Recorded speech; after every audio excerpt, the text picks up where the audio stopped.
Time of the gentlelady has expired. The chair now recognizes the gentleman from Wisconsin, Mr. Duffy, chairman of the Oversight and Investigations Subcommittee. Thank you, Mr. Chairman. Welcome, Mr. Lew. Right over here.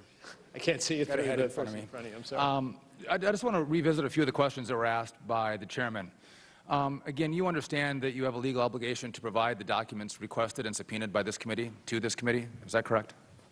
Congressman, I answered that question already. We are working to respond. And I will clarify one thing I said before. I said we did not get any response to our offer to meet. After we received subpoenas last night, I'm going to reclaim my time. there was then a response that invited a meeting.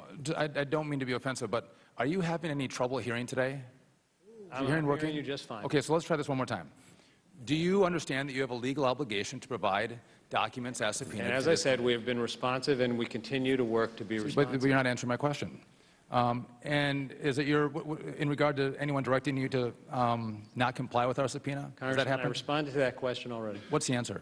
Tell me one more time. I'm not aware of any instructions on anything I'm saying today. You're talking to the Secretary of the Treasury. I'm giving you my As a Secretary of the Treasury, have you directed anyone at Treasury not to comply with our document requests? I'm sorry, that I couldn't hear. I didn't hear you. Okay. Have you directed anyone at Treasury to not comply with our document requests? No, quite to the contrary. At my direction, our staff has reached out. It's been told to comply with us? Seeking to have the conversations that would enable us to reach accommodation. You have told your staff to comply with our document requests. You know, the Yes? practice, I've told them to let me express my concern reach an accommodation with the committee, which requires we have a subpoena that's almost a year old. The document requests, when we try to do it nicely with you, goes back 2.5 years. And you have failed to comply with those document requests.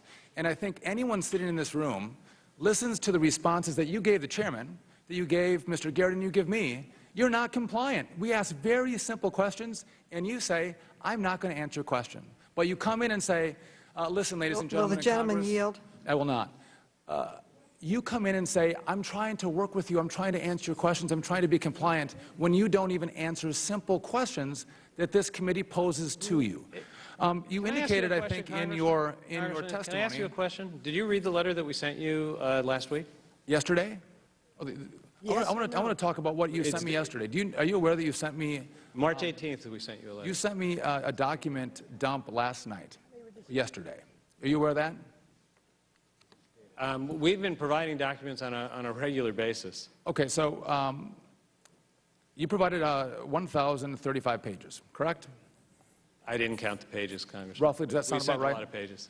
Okay, and you're trying to comply with our subpoena, is that right? We've sent thousands of pages. And let's talk about the kind of thousands of pages that you send. So in the 1,000 pages that were sent to our committee this week, you can look up at the board. 664 of those pages were news clippings, letters to members of Congress, CRS reports, hearing transcripts, and public information.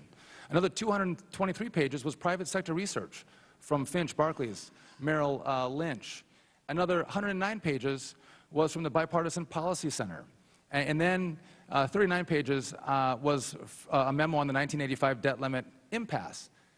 This isn't the documents that we requested. This is public information you're just throwing our way to try to say, listen, we've sent you thousands of pages, though it's thousands of pages of non-compliant material.